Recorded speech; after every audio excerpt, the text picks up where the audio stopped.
Hi, my name is John Light, and I've spent over 20 years working throughout all corners of the recruiting world. Our podcast, Drowning in the Tech Talent Pool, is a resource to help you stay afloat and get ahead of your competition.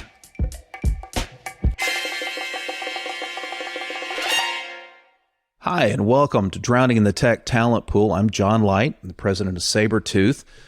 Is our sponsor here, and I've got with me this morning, and good morning as well, Mo Dastagir. Mo and I have known each other for a little while now, and what I've found to be remarkable is when you look over the course of his career up to the CTO and CIO level, you've been in some wildly different contexts, Mo, and I was hoping that as we get started, maybe you could spend a minute and, by way of introduction, talk a little bit about what your career path has been and what it looks like going forward. And I'm very curious, too, to understand how someone who was the number 3 hire for Amazon India in this hyper-growth phase was prepared to go into that context. And if maybe you weren't, I don't know. That seems like it's a high hill to climb. And I'd love to hear some more about that as we go forward. No, thank you. Good morning. Thank you for having me. Yeah, Amazon, it's always been for me an interesting journey. I mean, I tell most people that the role that I play today is just a consequence of all the other roles that I've done and learned from over the course of my career. Living in 3 different countries, working in different companies, and each one of them has added so much value to my career and kind of in shaping where I am and what I do and how I do it today. And I, continuously still try to learn from all my experiences because, it's a journey. Amazon was an interesting one. When I joined Amazon, I tell people, the first time I interviewed with Amazon, they just come to the city that I'm from in India called Hyderabad, and there were few of them just camped up in a hotel, in a Taj hotel. That was the offices. They hadn't located where their offices were going to be, and they had some general idea and hypothesis of how they're going to bring this together, and they hired folks like me. So I remember the first interview I had with a gentleman, this was early 2000s, was in the lobby of the hotel. That's when you can smoke inside the hotel, and the gentleman was sitting there smoking, older gentleman, won't take his name. And I went up to see him, and he was wearing shorts and Birkenstocks and sitting there. I didn't know that, you go for an interview prepared, but there was the guy. He was smoking, having a cup of coffee and Birkies and shorts, khaki shorts. More of a tourist than a exactly. An exec. I asked the front desk, and they said that's the man you want to meet, and I just couldn't understand. It was culturally, it was very different for me from the get go, and he asked me what I knew about Amazon. I said, "Aren't you guys like a bookstore?" Online bookstore. That's how my conversation honestly started. So as I sat down, he offered me a cigarette. I said, "No, thank you." And he said, "What do you know about us?" I said, I think you're a bookstore. But that's how the conversation started. And from there, those were the days when Amazon, and not a lot of people know this, but Amazon not only was trying to grow out of that bookstore category, but at the same time used to be the e-commerce and the customer service partner for Toys R Us and Target. No, I didn't recall that. Okay. So they had built the entire storefront, e-commerce storefront for both Toys R Us and Target, and used to do support, technical support and customer service support for them. Okay. So the initial bout, if you will, stint with Amazon was trying to be, was being with a group of people, and we were involved in everything from site selection to, you would imagine in a startup, you're a master of everything. You're the guy who's ordering the stationery to the guy who's now sitting in front of government official trying to, negotiate something. So we pretty much did everything in the first couple of months trying to get it off the ground. It's a fantastic experience, a lot of learnings there. And then once we had the base operation set, we worked, and by the way, that's where I met my now wife of 3 children. Wow. We had a group of people that we had flown in from the United States to India to help us start transitioning some of the work that used to be done out of the US into India to start getting acclimated to how the processes and the systems and everything worked. So that's how we started. I mean, interesting experience. Those were the days where Amazon was not what Amazon is today, but you would see Jeff Bezos in the hallways, white T-shirt, driving a Prius, not the Jeff Bezos you do to see today, but really the nerd Jeff Bezos riding a Prius and coming to work and standing in the lunch line with everybody. You said the nerd Jeff Bezos? Yes, that's right. The tech nerd, the tech nerd, not the movie star, not the mogul, not the mogul Jeff Bezos, but really he wanted to sit on lunch tables and talk to people, and wanted to get to know you. So a wildly different experience. So incredible from there, and then I had an opportunity to move to Europe, to the European region. That's when I left Amazon at the peak of the financial crisis. And again, this usually makes people chuckle. When my wife and I just had gotten married, we sold a boatload of our Amazon stock at $100 a share in 2008. We thought we just crushed it. It can't get any better than this. Oh, man. Right? So we moved to Europe. And then from there, you stayed a couple of years in Europe, and fast forward to 2015, came to the United States, worked for Sears. That was another wildly interesting journey, amazing experience. I loved working in Sears, working closely with folks who've been there for a long time. So wasn't that though like the complete other side of the equation? The other side of the road. Fast lane versus slow lane compared to ramping up Amazon in India. Yeah, it was. It was an interesting journey, and I think the transient phase that I was in before I came to Sears, I think the European, if I wouldn't have done the stint in Switzerland for about 8 years, I think the shock would have been higher.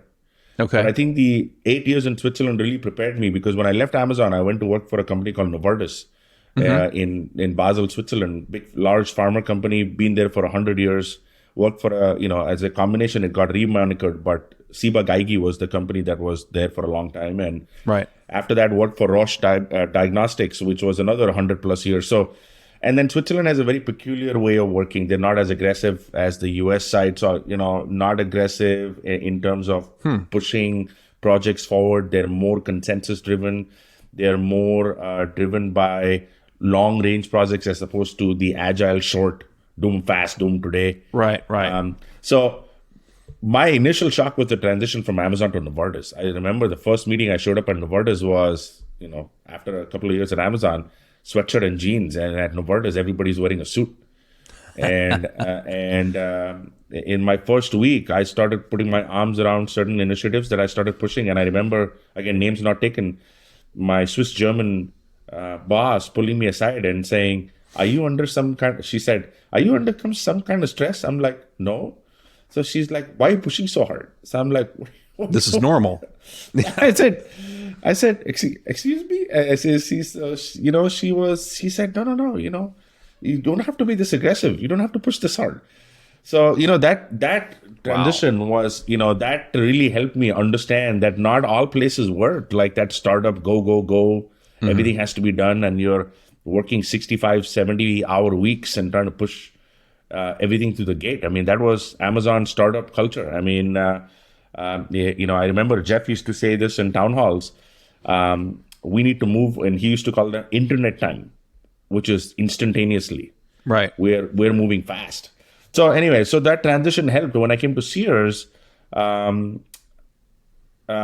fantastic company, tremendous amount of legacy, great people. But it was different in the sense that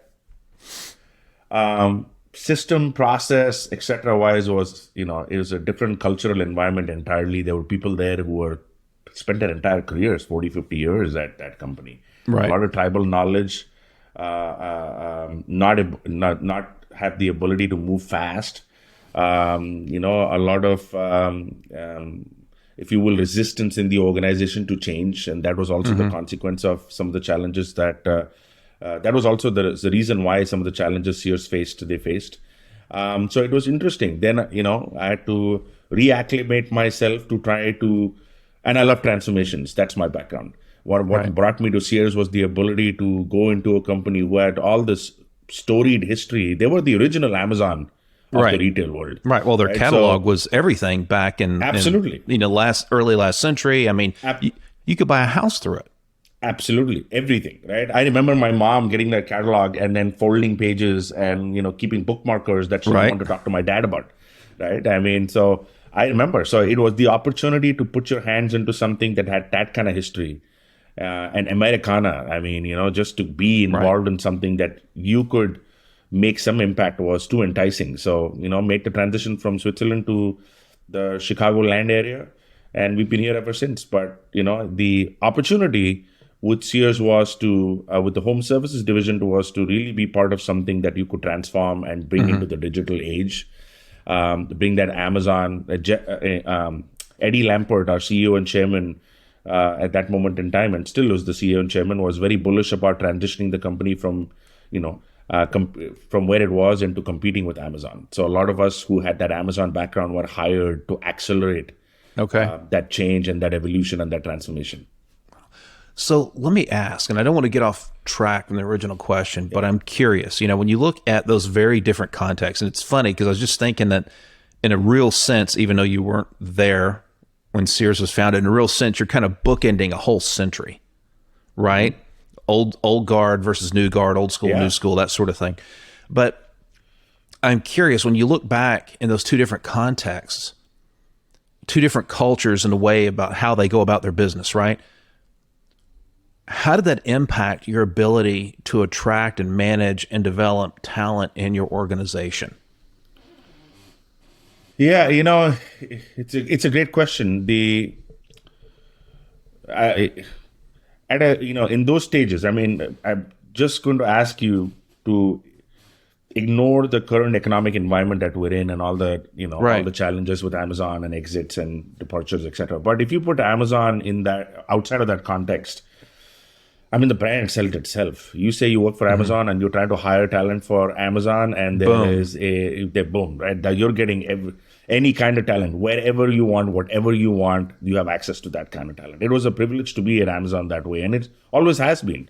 Amazon attracts the top tier talent from the top schools and top engineers, and I mean, staff across any vertical you want: accounting, finance, customer service.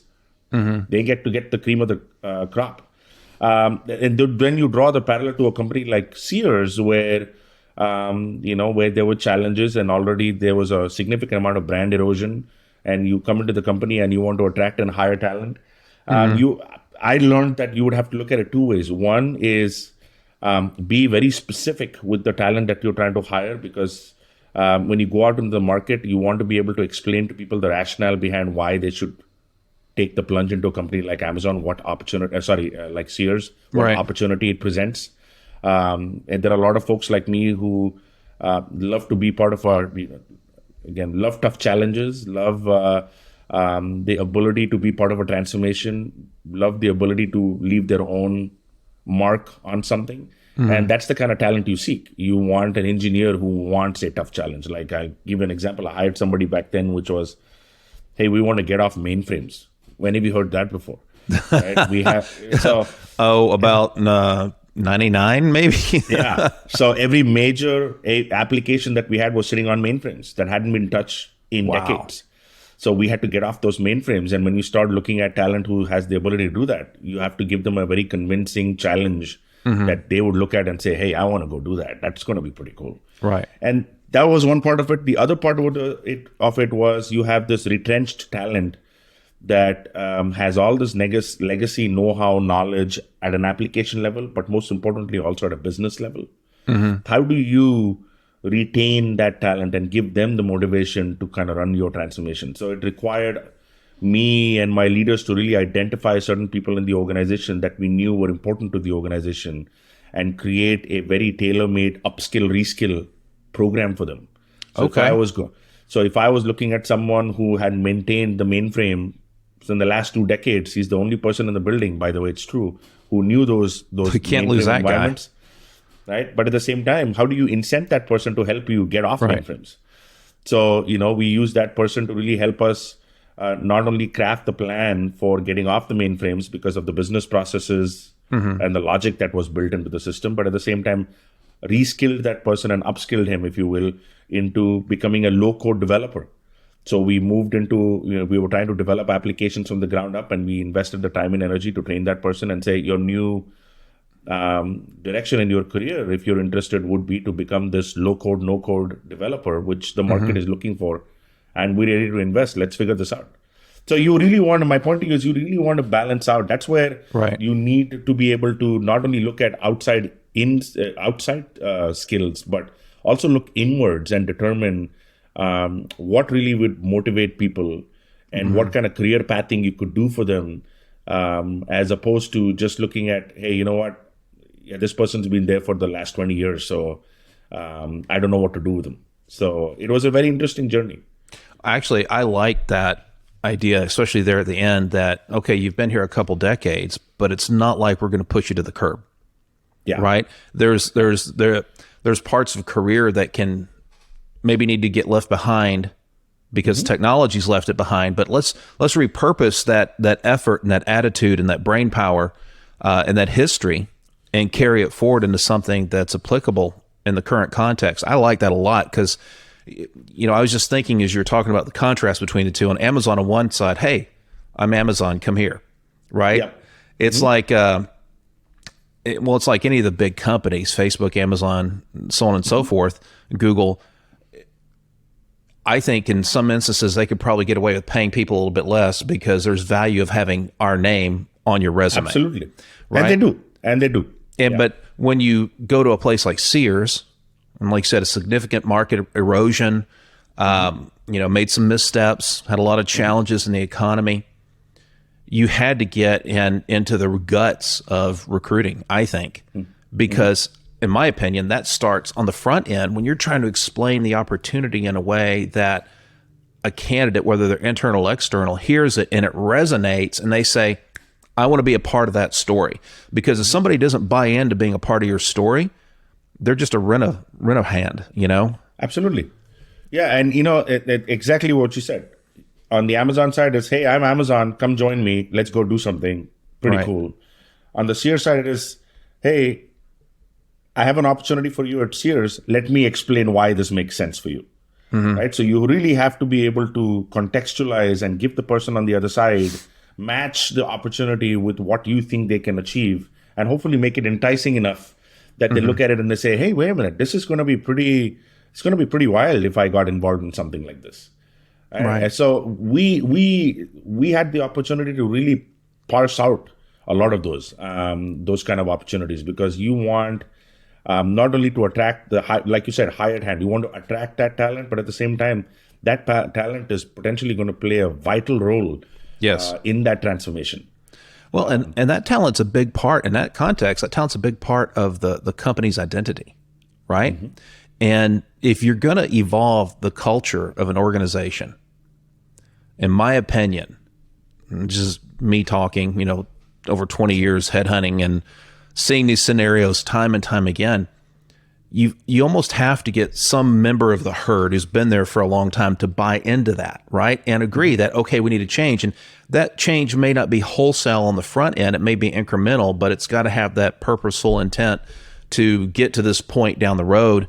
And people will follow those leaders if you identify those leaders. And those people may be quiet.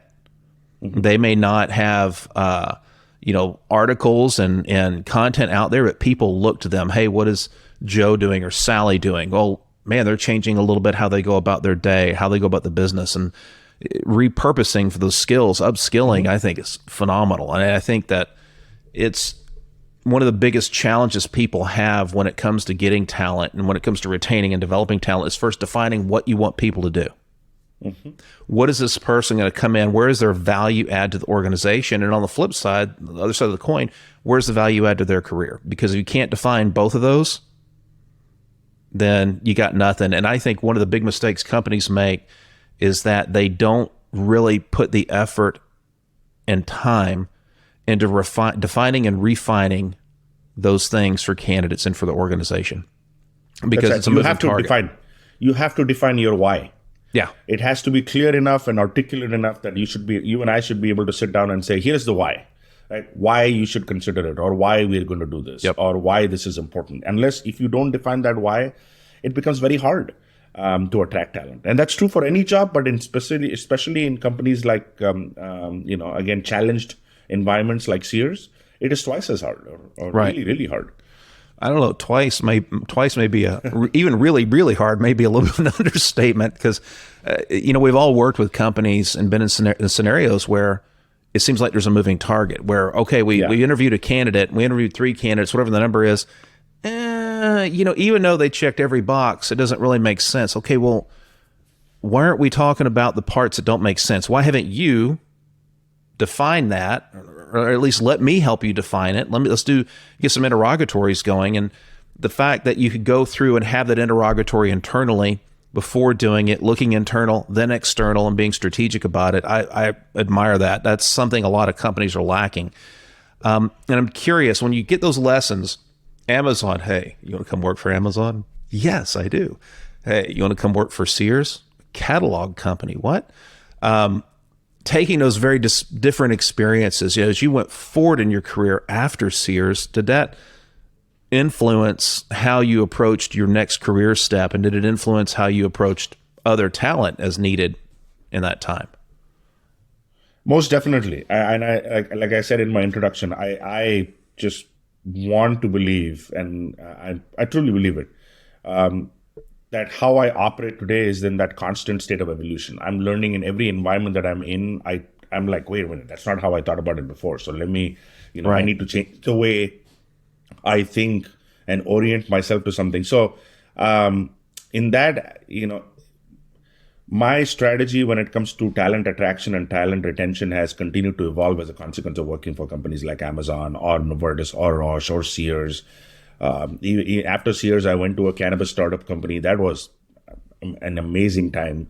I mean, I walked into a company not knowing anything about that category, having all of like 2 or 3 people in technology, and we took it from a very small company to an $850 million company about 4 years. So every environment that you're in, in that, just a little bit after Sears, in that environment, there was nothing you could do that could keep pace that kind of growth. The company was growing at such a fast clip that you were only chasing from a technology standpoint, right? So my point to you is, I've learned that if you want to attract talent and if you want to retain talent, you have to spend the time being diligent about understanding, like I said, the why.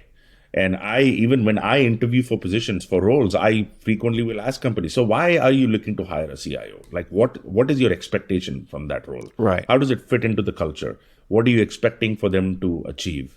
Those kind of questions really start telling you a lot about the company in general.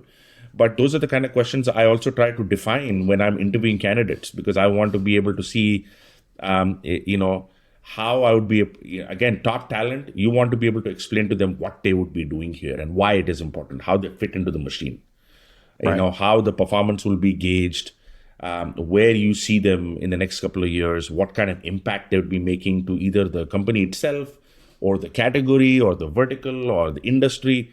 You want to be able to, if you want to attract top talent, you want to be able to do that. And it's the same also for talent retention. I was mentioning this to someone yesterday. I said, coming from a lot of mergers and acquisition type of work that I've done in the last decade, one of the things I've learned is you have to be extremely articulate about, with some level of frequency, you need to get in front of your people and explain where the company is heading, what the strategy is, what role technology plays in it, why you, John Light, are important to the larger scheme of things. Those things are important to tech so you folks. need to put on a t-shirt, some cargo shorts, and some Berkeys, and walk into the cafeteria or to the restaurant with everybody. Yeah, right.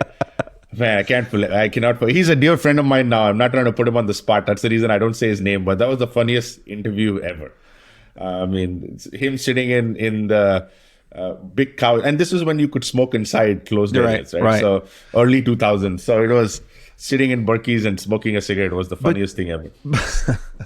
I'm just trying to think back, because when I first got into the headhunting business, I worked for a gentleman who had been a retained headhunter for years, right? And Mike had spent 10 years in the Marine Corps, and heaven help you if you were doing training or something and the door shuts because you got the DI treatment, and it was vibrant and colorful. And he would always light a cigarette up, take a drag on it, look at you. And this is back in the 90s, right? So they'd look at you and go, bah, bah, bah, bah, bah, bah, bah, and you're just sitting there. Yes, sir. We'll get it better. But it's amazing how that influences, going forward. But it also, to your point a moment ago, and I think this is something a lot of people miss out on, you have to set expectations and you have to meet them. And the expectations that gentleman set when you first met him were like, hey, we take ourselves seriously, obviously, but we're also relaxed about it. We're part of this new evolution in the marketplace, right? Whereas you go to someplace, like you said, in Switzerland, well, everybody's suited up. Yep. And if you rolled in there wearing a pair of Crocs, jeans and a t-shirt, you might be a little, I remember interviewing back when I was in accounting in the 90s for a company in Austin. And I walked in and I was suited up because that's, was expectation in my mind. Sure. Walked in there and interviewed. Everybody's walking around in shorts and flip-flops. And we went past their break room. There were these open pizza boxes and empty beer bottles everywhere. And I'm like, I am not matching a hatch. And this is a dead deal. It's not going anywhere because we have completely different sets of expectations. That's the number one killer right there. There's a fantastic study I read years ago that this fellow had followed 20,000 new hires for 3 years. 20,000. This is across all functions at various levels. Hundreds of, several hundred companies. I think it was 800 companies and like 1,300 hiring managers. That's whatever the numbers were. They were big. 20,000 new hires. At the end of 3 years, 19% were considered successful hires. Wow. Okay. 19%. Now, the rest split almost evenly. People who left within a year and a group which the hiring team, knowing what they knew 3 years later, would have made a different decision. Sure. Because these people are coming in and they're just kind of treading water. They're not really gaining value to themselves outside of a paycheck. They're not really delivering value to the organization. But 19%. And one of the major factors of that is mismanagement, missetting of expectations. One of my pet peeves, and you could probably relate with this, we talk about how specific you got to get. If you're going to retrain, upskill the person there at Sears to go to mainframes to something different, right? Because the company has to evolve. You got to set expectations and you got to deliver on those expectations. We're going to do this training. We're going to do that. This is the job we want you to land in. Here's what it's going to take to get there. Yeah. You see job descriptions and resumes all the time that list requirements and they list qualifications, but they don't share value impact. They don't share how what you do is going to make a difference for the company and for yourself. And I love where you're going with this. You obviously, you talk about evolving every step. That's a hard thing to do because most people I talk to are still trying to do things the way they did in the 80s. Yeah. And the 80s were a great time. I mean, a lot of good music, some good food, back when Crisco was still something that people used to make fried chicken and whatnot. But now it's not. Now we gotta go to the people. We gotta set expectations. We gotta execute on them. And doing it in different contexts. I gotta tell you, Mo, I mean, we've talked a little bit before, but I admire that. I respect that a lot. That's hard to do that. And I think the world is going to boomerang back to that. My hypothesis is in the last decade and a half, I think, that war for talent or whatever you want to call it, people are trying to hire as many bodies as they can because they were growing at that fast clip, right? But I think with the mass exodus of talent, where there's a lot of talent available in the market today, I think the systemic evolution now dictates that companies would have to be able to articulate, like you said, there is job description, there is qualification. And if I were in that seat, I would add another layer, which is this is what we expect from this role. Right. Here are your goals that we want you to achieve. Here are your goals. Yeah. Right. Yeah, that would makes it easier for the hiring manager to set expectations from the get-go. Right. And the person who's applying comes into it knowing, oh, okay, this is what you want this role to achieve in the next 24 months. You mean I actually have let's just say a static target instead of a moving target to shoot at, to put my effort into. And I would add a fourth thing in there. Yeah. I think it's important to tell the company story. Yeah. When you look at Amazon or Novartis or you go over to Sears, there is a story there that means something, that carries value. And we could say it's the brand, it's goodwill, it's how it's perceived in the market, blah, blah, blah, blah. But the fact is, people want to be a part of something bigger than themselves. Most folks do. Even entrepreneurs, we have this attitude that, hey, we're going to create something that's more than just me. And I found that when that bell is rung, when that story resonates, the whole process gets easier. So that's the only thing, and you could weave that into any one of the three parts. But I really think I agree. Getting that story out there is critical, not just to setting expectations, but to giving clarity for the culture. And I just have an accounting degree. I'm not this highly educated master's PhD, except for the University of Hard Knocks. And I just define culture real simple. It's the how we go about our business. It's the how we go about life. And the closer the candidate or the employee coming in, how they go about things is aligned with how the organization goes about things, the more energy everybody has to put into execution rather than putting up kind of a facade, being a people pleaser, if you will. And that's I think that's super critical. I think you're spot on that. Yeah, because ultimately it's people, right? People dealing with other people. Titles may differ, but it's people dealing with other people. And when outside of work, if you and I were acquaintances or going to be friends, what do? We evaluate each other based on values that we perceive that align with each other. You like the things I like. We have things in common. You have the same values and belief that I have the same values and belief. And that's how friendships occur. I've always struggled with the fact that how that has not translated into the same value and belief system in a work environment, because it's the same. It's if you are the organization, if you think about organizations as a living, breathing organism, it has to be able to demonstrate the values it stands behind, its story, its way of engaging with you, its way of what it expects from you and what you can expect from it. I mean, if you start thinking about it from that parallel, then you absolutely know that from the get-go that those cultural nuances have to be brought forward into a discussion. Yeah. Because otherwise, it's like two people getting together in a marriage realizing, oh my God, we're so different. What's that show? Was it 90 Day Fiancé or Married at First Sight? There's some reality show. I've never watched it. Just seeing the title and the advertisements terrify but it's the me. Same. But it's the same. Yeah. If you think about it, it's the same concept, right? I mean, you said it, 19% succeed. So I think about the other a percentage that's left behind, 81%. What happens? You get in, you're like, oh my God, it's not for me. Or the company's like, this guy doesn't fit. No. 81%, Mo, that either left, were fired, or they're just treading water. They're not really doing anything. They're just maybe not even meeting minimum expectations or barely doing it. And maybe it's me, but how do you live your life like that? I can understand doing something temporarily like that. Life happens, and let's face it. I've been doing this business so long. I've seen some of the craziest things happen. I even had a candidate I placed once broke my heart. I'm not going to name names right now, but I had a candidate. I put him with a company. It's a huge move for him. They loved him. He loved them. 45 days in, somebody ran a stop sign and killed him. Oh, man. And I've seen that all the way to, 45 days in or 30 days in or whatever, somebody going, well, I've just decided I'm going to go live in a tent on a beach in Hawaii. True story. 2009, maybe, I think is when that happened.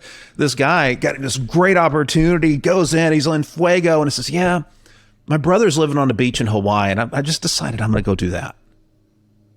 You imagine getting that phone call, right? Right. From one extreme to the other. And I think a large part of that is what they valued, what he valued, was different from what the company valued. That's right. Yeah. Right?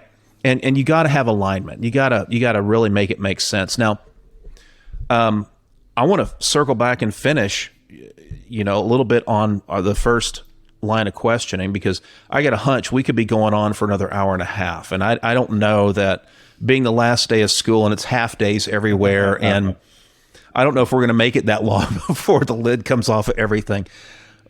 But when you look forward where you're at, Mo, and this fabulous background you have, the different things you've done, the different contexts, which I think really shows an immense amount of range and resourcefulness. When you look forward, if you were going to kind of design, hey, what's next in your mind? What maybe the top 2 or 3 qualities that you would like to see in that next step that would really resonate and be the challenge that would would get your attention? For me, the consistent theme has been, from a challenge standpoint, I want to be part of something, or I like to be part of something, let me put it this way. I like to be involved in environments which are trying to grow a business from X to Y. Right. So it has to be, I like growth mode companies. I like companies that are trying to transform. Love companies who have a storied history, brand, etc., but now are trying to pivot into a different environment. So love those kind of transformation stories. I enjoy them. Love being part of environments where,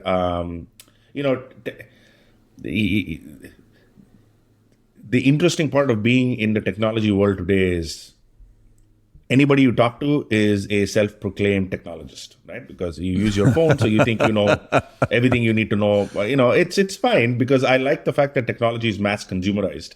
Mm-hmm. So there's every company on the planet today is a technology company. But what would be interesting is what you're going to do with technology to drive your business forward.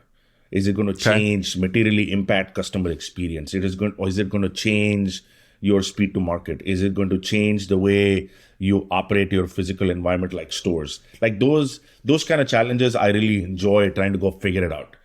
Figure out how you would improve the way you would engage with your customers. Figure out a way of how you would, grow a new category. Or penetrate a new market. Those things are always wildly interesting. And the last thing is, I gotta tell you, John, I love working with people. I mean, people, being involved with in any company where there are interesting people, where you get to learn from them. I think there's no age for learning. I mean, again, someone who's been in a executive management role for almost close to a decade now, I'll tell you, I learn every day. There are some people that I talk to who are not in the C-suite, right? There are people you meet during the course of your journey in the company. You're like, wait a minute, that guy is off the chart smart. What can I learn from that person? What I didn't know. So I really enjoy that journey of constantly learning and evaluating and saying, this person knows something that you didn't know. How do you learn that? How do you continuously evolve yourself into being a better leader or a better technologist or a better transformation expert, whatever the case may be. So I really enjoy those three things: the people side of it, the transformation side of it, and of course moving from A to B or X to Y. The leap. Yeah, the leap. The leap. I love leaps. I love thinking big. It's in my mind, as I mentioned earlier this week to someone, I said, in my mind, it's harder to operate when you don't have a vision. Every leader, every company needs to have a vision, because when you have a vision, you can reverse engineer your way backwards and say, okay, if I have to get there, how do I do it? Well, executing without a target in mind is not execution. That's where it becomes difficult, right? I mean, that's where if you don't have a vision statement or a determined target in mind, you don't know where you're heading. You cannot be in this continuous "we will figure it out" mode. You need to be able to say clearly, we're going to go take that hill. Now we need to figure out how. Right. The how in my mind is easier. But if the why and the what is not defined, the how becomes a heck of a lot more difficult. Yeah, well, the how is one of those things you can figure out on the way. Oh, yeah. In a sense, But hey, let me ask you this. So you're up in the Chicagoland area. I haven't been to Chicago in a while. But I used to stay, when I went up for business, at this Crown Plaza. I think it was on the Loop. And if I turned one way out of the parking lot, it was Greektown. If I turned the other way, it was West Randolph. Yep. And over the trips, I worked my way through both of those areas quite well. I'm just curious, do you get over there often? What is the restaurant next time I'm up in Chicago that I should tackle?